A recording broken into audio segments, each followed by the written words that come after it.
Hey there, pioneers! In this video, I'm going to show you how to find the room blueprint in Subnautica 2. First things first, use your life pod as your starting point for navigation. What you'll want to do is check the compass at the top and head straight north. As you keep swimming, you'll eventually start seeing these tentacled mushroom-like formations, and just below them you'll find an abandoned habitat.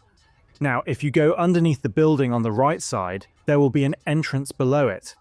Once you're inside, head through the first door, then turn left. Go down the corridor and climb up the ladder until you reach a breathable room. Around the corner of this small room, you'll find the room blueprint. Once you pick it up and check your habitat builder, you'll now be able to build the room recipe yourself. And that's how to find the room blueprint in Subnautica 2. Please do drop a like and subscribe, it really helps the channel grow, and I'll see you in the next tutorial. Thank you so much for watching.